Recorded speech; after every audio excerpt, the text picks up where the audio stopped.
Olá a todos, vamos agora falar um pouco do controle do programa por pilhas em linguagens de máquina virtual. É uma continuidade do que nós vimos na última aula. Bem, antes de começar, como de costume, trouxe aqui uma personalidade, dessa vez o Donald Knuth. Ele é realmente um gênio aí em vários aspectos. Ele desenvolveu vários algoritmos, em especial nessa parte mais teórica, né, de análise de algoritmos. Ele tem vários livros, então aqui abaixo aparece algumas dos livros, suas traduções. E uma das coisas também interessantes que ele fez foi o TeX, que está aqui o TX, né? O pessoal fala TeX, mas é TeX, normalmente a pronúncia que eu entendo como correta. Tem o LaTeX e depois, ah, podemos dizer, foi uma evolução do LaTeX, do TeX para permitir formas mais fáceis de desenvolver códigos. E antes disso também teve a definição do metafont. Então, o Donald Knuth ele fez muitas coisas, escreveu muitos livros. Provavelmente o mais famoso é esse que está aqui à direita, The Art of Computer Programming. Ele está desde aí do começo, né? Então essa foto dele, ele está um pouco mais velhinho agora. Ele se envolveu lá na origem da computação, algoritmos que acabaram se tornando padrões e usados até hoje.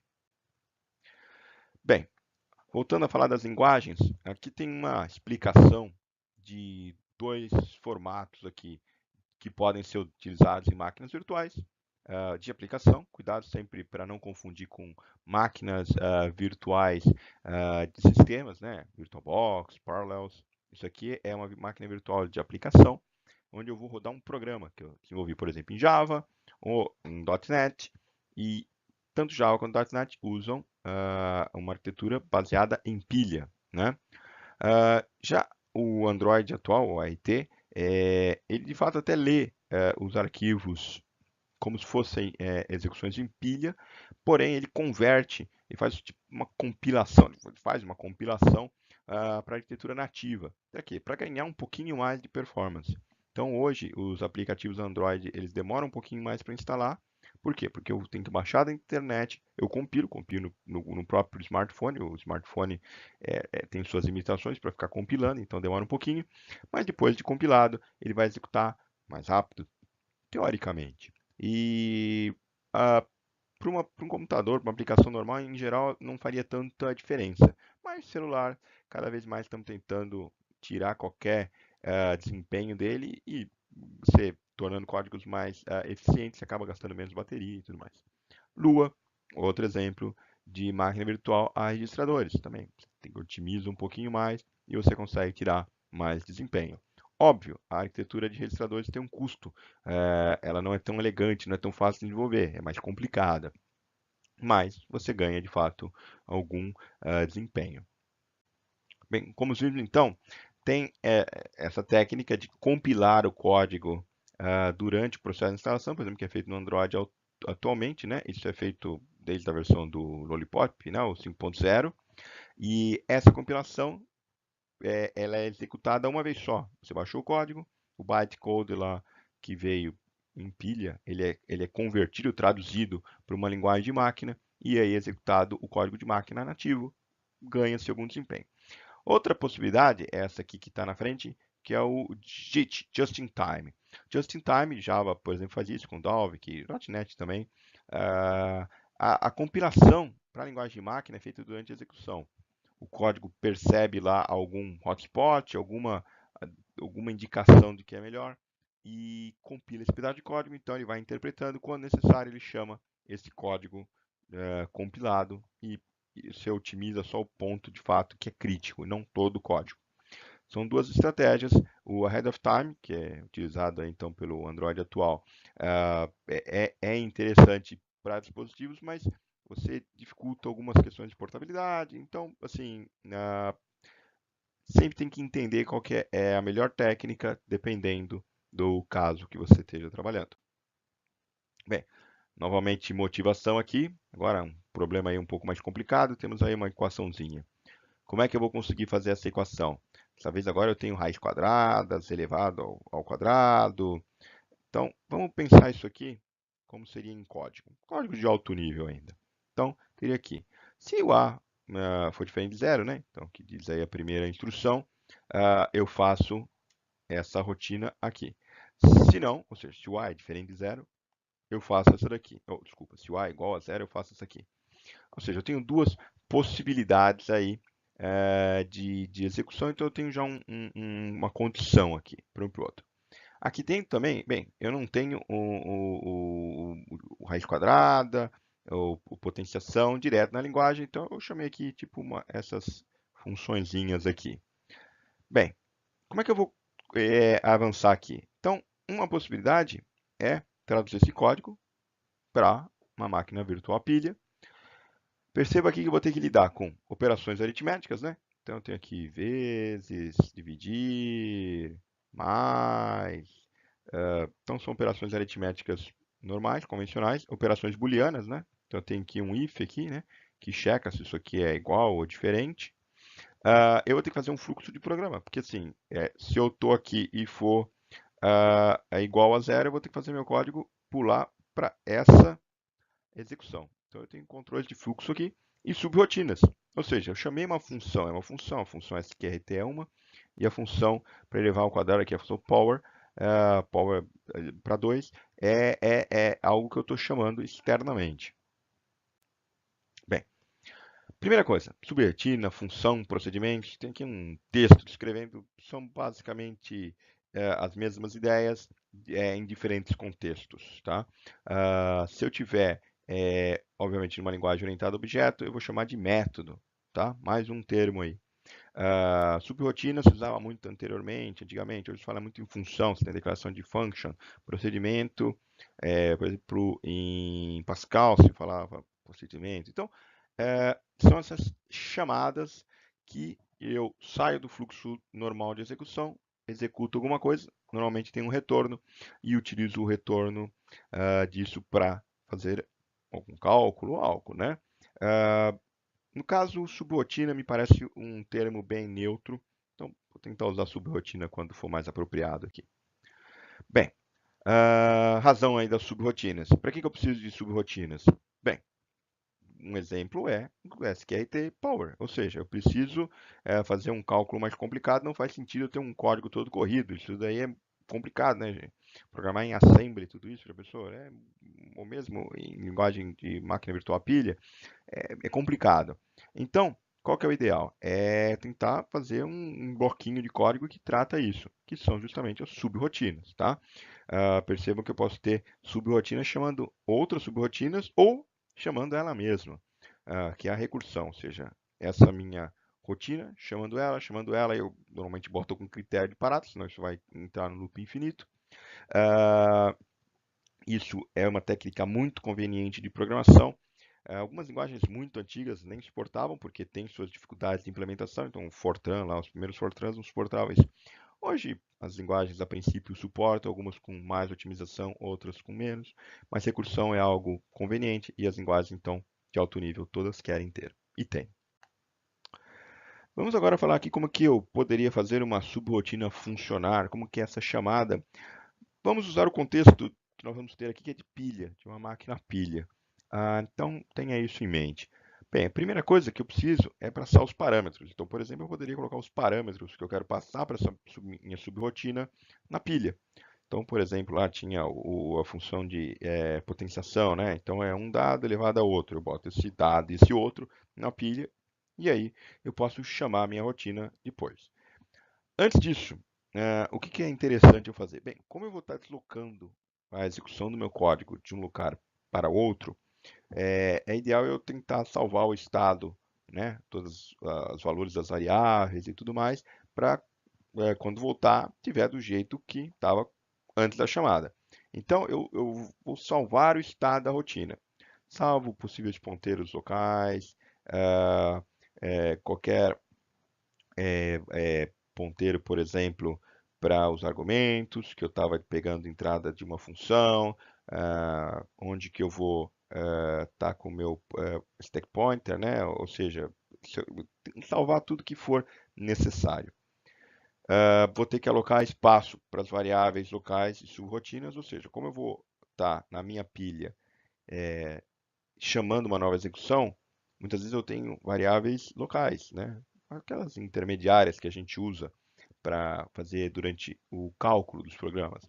Então, para fazer essas variáveis intermediárias, eu preciso alocar espaço. Então, eu posso alocar espaço, por exemplo, na própria pilha. Tá? Bem, vou lá, salto o código de execução. Isso em assembly vai virar uma instrução de jump, fatalmente. E quando chegar lá na minha rotina, eu começo a calcular, fazer todas as contas. E ao terminar, o que eu preciso fazer agora? Retornar o resultado. Retornando o resultado, eu boto o dado numa posição que depois eu consiga recuperar. No caso, vai ser para tomar os cuidados para deixar no topo da pilha da rotina que chamou, a chamadora. Tá? Bem, se tiver algum espaço na memória que eu usei para as variáveis temporárias, para qualquer outra coisa, reciclo isso, tiro logo, né? Porque senão vai ficar espaço morto de memória sendo bloqueado. Recupero o estado da rotina que chamou e continuo executando normalmente. Então, por exemplo, aqui temos uma chamada. O que eu vou usar? A chamada, eu vou usar esse call. Call e o nome da minha subrotina. Então, por exemplo, aqui eu tenho x mais 2. Como é que eu faço? Push x, push 2, add. O add, no nosso caso, sempre pega os dois valores do topo da pilha, soma e bota o resultado. Então, x ele vai pegar lá na memória, quanto vale x? Não sei, 5, 10, algum valor. X vale algum valor, eu vou pegar esse valor, somar com 2 e vou deixar no topo da pilha. Aqui tem elevado ao cubo. Então, o que eu faço? Eu pego o meu valor x, de novo, peguei na memória lá o valor da posição x, não sei, uma posição que eu defini na minha memória, recupero, sei lá, 2, 3, 4, qualquer valor que esteja lá, ponho 3, o outro parâmetro aqui, para fazer elevado ao cubo, e chamo power. Power, no caso, eu já teria que ter definido em algum momento que são 2, então são dois argumentos de entrada, é o x e o 3 aqui que vão entrar, né? O valor que está no x e o 3. Ele vai fazer todos os cálculos e vai retornar para mim na pilha o valor do x elevado ao cubo. E eu posso ter mais sofisticados, aqui, ó. Eu tenho x, 3, elevo ao cubo, depois eu somo com 2, eu somo esse valor, depois eu ponho y e levo tudo isso a y. Ou seja, eu posso fazer basicamente todas as operações usando esses recursos de pilha, tá? Aqui teria, por exemplo, como que eu poderia definir, eu tenho em algum lugar um function definindo a minha função, vou fazer todas as implementações, ponho o resultado no topo da pilha e no final eu volto à execução aí ao terminar a execução dessa subrotina. Aqui tem outro exemplo que eu posso mostrar como que a pilha vai crescendo ao se chamar subrotinas. Então eu começo lá com a subrotina A, depois B, depois C, D. Então, o que acontece? Subrotina A, no primeiro momento, vai chamar a B. Então, aparece aqui a B. A B, a primeira coisa que ela faz é chamar a C. Então, tem aqui a C. A C, a primeira coisa que ela faz é chamar a D. Então, olha aqui, eu já estou com a B, C e D empilhada. Então, se eu olhar nesse momento, eu vejo aqui a minha pilha com esse monte de subrotina, uma em cima da outra, tudo empilhado. Bem, não sei exatamente que cálculos elas estão falando, mas em algum momento acaba, né? Então acaba a subrotina D, aí depois acaba a C também, e em algum momento eu começo a D, por exemplo, aqui. Então eu comecei a D, de novo, aí eu vou ter A, B e D. E por aí vai. Então, ou seja, a pilha, o interessante dela é que eu vou colocando, conforme as minhas subrotinas vão sendo chamadas, os dados na pilha. E depois, conforme eu cabo a minha subrotina, eu vou desempilhando. Então é uma forma relativamente eficiente de controlar as diversas execuções dos meus computadores. Bem, espaço de memória para subrotinas. Temos alguns espaços aqui bem convenientes de tratar. Um é o que a gente chamaria de argumentos. Então, eu tenho os meus argumentos devidamente organizados na minha memória. Eu coloquei lá na pilha. Então, se eu quiser, eu posso usar instruções do tipo push argument 0. Eu vou pegar o argumento que está lá na primeira posição apontada por um ponteiro argument e consigo pegar o valor que está lá nessa posição de memória e colocar na pilha. Então, o argumento, normalmente, para que serve? Para justamente serem os parâmetros que eu estou passando para minha subrotina. Ou seja, eu vou querer passar lá x elevado ao cubo. Eu vou colocar os valores na minha memória e vou dizer para ele fazer o cálculo. Quando chegar na hora de executar o cálculo, eu consigo facilmente retornar, porque o meu algoritmo está organizando nesse bloco de memória argument. Local. Local são aquelas variáveis intermediárias ou que eu uso internamente para fazer algum cálculo. Então, eu posso ter lá alguma série delas. Então, por exemplo, tem um somador dentro de uma função, por exemplo, que vai calculando a soma de vários números, e aquilo é só internamente usado. Eu aloco esse espaço na minha pilha e depois eu consigo ir gravando o dado lá. Isso dessa forma, como um espaço de memória aí, que eu chamei de local. E o this that, que para que serve? Para justamente fazer operações com ponteiros mais sofisticadas. Eu posso criar um vetor, eu posso criar objetos, e aí eu uso esses ponteiros this that, que são, no caso, da mesma forma que os outros, uma indicação de onde começa, e eu posso colocar lá pop that zero, vou colocar o que tiver no topo da pilha, para o endereço apontado aí pelo pointer 1, que eu, no caso, defini, por exemplo, 2048. Aqui estão as três principais chamadas para construção e execução de subrrotinas usando linguagens virtuais da pilhas. Então aqui tem uma proposta. O que eu preciso? Eu preciso definir minha função, como faço em linguagem de alto nível, né? Eu chamo lá function e tem a assinatura da minha função. Aqui no caso, o meu function, eu vou ter um nome da minha função e o número de variáveis locais. Para que eu uso esse número de variáveis? São aquelas variáveis usadas para o meu programa usar internamente, para algum cálculo intermediário. Então, eu já deixo aqui definido para alocar o espaço certo, tá? Para chamar a função ou subrotina, ou que seja, eu uso a instrução call, como vimos, dou o nome da função, que aqui tem que ser o mesmo das duas, e aí eu passo o número de argumentos, ou seja, eu vou passar a minha função lá de potenciação, são dois argumentos, tá? Uma função de negação, por exemplo, é só um argumento. Dependendo da função, eu tenho diferentes números de argumentos. Exatamente como a função de alto nível, eu deixo tudo bonitinho e mando os argumentos que eu desejo. E finalmente, return. Vamos sempre terminar com return para saber onde acaba. Então, eu preciso deixar claramente onde acaba a minha subrotina. Senão, eu não vou ter isso de outra forma, um código corrido. Então, o return ele deixa claramente definido onde acabou a função ou subrotina criada.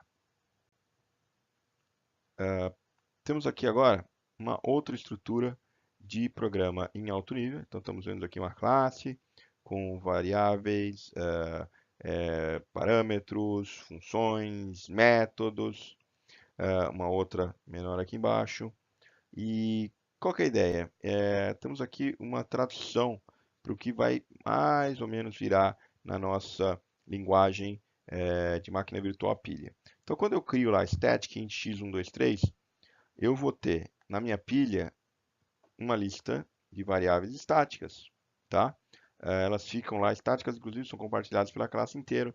Quando a gente programa para arquitetura proposta, é uma para cada arquivo, então eu defino cada, vamos dizer assim, subrotina em um arquivo, e aquela subrotina tem suas variáveis estáticas, que eu posso chamá-las dentro dos códigos. Dentro dos meus métodos ou funções, eu tenho os argumentos, então aqui eu estou passando uma lista de argumentos, então o meu argumento seria relacionado a isso, e dentro tem aqui, por exemplo, vart int abc, são essas variáveis intermediárias, eu vou ter uma lista de variáveis locais, são os meus locals, que eu uso para calcular qualquer cálculo que eu deseje aí dentro desse método, por exemplo, ou função. As chamadas em máquina virtual, elas são um pouquinho mais complicadas e a proposta é converter a execução de máquina virtual para um algoritmo assembly. Bem, quando uma função, vamos chamar uma rotina f, chama a função g, ou seja, eu estou dentro de f, chamei g. O que a máquina virtual vai ter que fazer? Aquilo que a gente já falou um pouco, né? Eu vou ter que guardar o endereço de retorno, salvar os segmentos virtuais, ou seja, os meus ponteiros, alocar ou inicializar, né, as variáveis locais e criar os meus indicadores de segmentos locais e argumentos para essa nova rotina G. E finalmente fazer o jump. Então isso aqui é uma outra forma, da que a gente discutiu agora há pouco, de como a chamada é feita para um contexto aqui bem prático. Quando a minha função aí, ou subrotina G termina, eu tenho que voltar ao controle. Então o que eu faço? Tomar cuidado para limpar qualquer lixo que tenha aí dentro da rotina que eu estava executando, G, né? Então desalocar a memória, tirar ponteiros aí que não sirvam para mais nada. Eu vou ter que restaurar, né, todo o estado de F que eu tinha salvo, teoricamente está na pilha bonitinho, e deixo tudo de novo na pilha na posição correta. E finalmente transfiro o comando de volta para F, ou seja, um jump de retorno.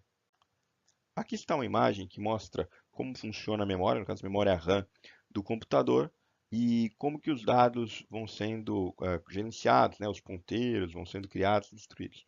Então, em algum momento eu estava rodando algumas funções, subrotinas, e eu vou ter elas salvas na pilha. Então, tudo que estava rotinas que invocaram essa que eu estou rodando, teriam que estar salvas na minha pilha, né? Esses espaços de dados salvos das funções que chamaram, a gente chama de frame, né? Esse quadro aí guardando todos os dados relevantes. Aqui vamos ver o frame, no caso, de a que estou executando no momento, né? Ainda não chamei nenhuma, eu vou chamar em algum momento. Então, o que eu tenho? No primeiro momento, eu tenho o arg. O arg, esse ponteiro arg, ele me diz quais são os argumentos, ou seja, alguém chamou essa função e passou argumentos. Quais são os argumentos passados? Então, no caso, ele passou, sei lá, 1, 2, 3, ou nenhum até, argumentos para essa minha subrotina, tá? Bem, depois disso, o meu frame, ele vai ter salvo o estado da rotina que fez a chamada, né? Que eu vou precisar voltar para ela. Então, o que eu tenho? O primeiro ponto é o endereço de retorno de onde que está a rotina que me chamou. E perceba que aqui eu estou gravando dados na minha memória RAM e a execução do meu código está lá na minha memória ROM. Então, esse endereço de retorno é o endereço lá na ROM de execução do meu programa. Bem, o que mais que eu tenho? Eu vou salvar aqui os estados dos ponteiros que aponta para o local, arg, this e that da minha função que invocou essa rotina. Então, peguei lá a posição 0, 1, 2, 3, salvei aqui nessa região da pilha para depois conseguir salvar. Percebam que são esses 5 dados aqui. Bem, eu crio aqui um local, ou seja, todas aquelas minhas variáveis intermediárias, né, locais, para fazer cálculos que eu possa precisar dentro da minha função. Então aqui, e finalmente meu stack pointer. Meu stack pointer, em geral, ele anda sozinho, eu não tenho que me preocupar muito com ele. Então ele está apontando aqui onde que é o topo da minha pilha e que eu posso continuar fazendo a execução dos meus programas. Bem, aqui algumas observações. A função que está sendo executada, a função atual, ela está lá bonitinha na pilha, as outras elas estão inativas. Por quê? Porque nós estamos considerando aqui um processamento não paralelizado, ou seja, uma coisa de cada vez. Eu posso ter sistemas operacionais que criam estratégias de time sharing, mas a princípio o nosso computador aqui que nós estamos discutindo é uma instrução de cada vez. Então, essa função está sendo executada, ela vai estar lá no topo da pilha, as outras estão guardadas lá no meio da pilha, esperando que essa termine para voltarem a ser a rotina de fato em execução. Os argumentos locais estão visíveis, o restante da pilha, eu posso até ver os argumentos, mas o restante da pilha está meio perdido. Então eu tenho que tomar muito cuidado.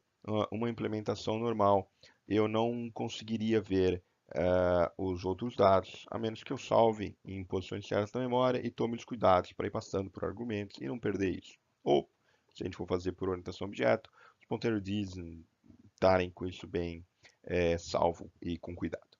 Bem, e a implementação da máquina virtual é quem está fazendo isso. Na verdade, você como programador de linguagem de alto nível, você manda os programas rodarem, mas você não toma todas essas providências. As providências, quem estão tomando é a implementação da máquina virtual, que vai fazer todas as alocações e desalocações necessárias.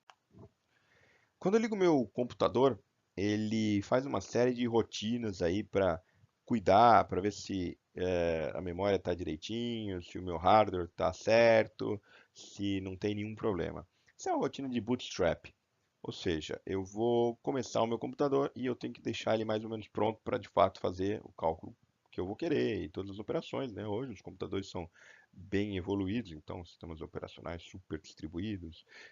Mas a rotina de bootstrap ainda existe, ou seja, quando eu ligo o computador, ele começa a fazer isso e tem muito o POST, Power On Self Test, ou seja, veja se está tudo certinho e carrega o sistema operacional. O PC ele tem algumas peculiaridades, então eu quando ligo o meu computador ele vai procurar lá a instrução FFF0, né, se for 16, ou FFH se for 32 bits ou 64. E ele começa a executar. Normalmente, você pode encontrar o que a gente chama de BIOS, né? Hoje isso está mudando um pouco, mas o princípio ainda é bem parecido. Eu tenho lá um programinha que executa quando eu ligo o meu computador e depois ele vai procurar no meu disco, né? No meu disco de sistema, onde é que está o meu sistema operacional. Aí também tem a posição de memória lá, 7C00, que é onde meu sistema operacional deve estar pronto para eu começar a executar. Bem, isso encerra o conteúdo para essa aula. Espero que tenha gostado. Muito obrigado.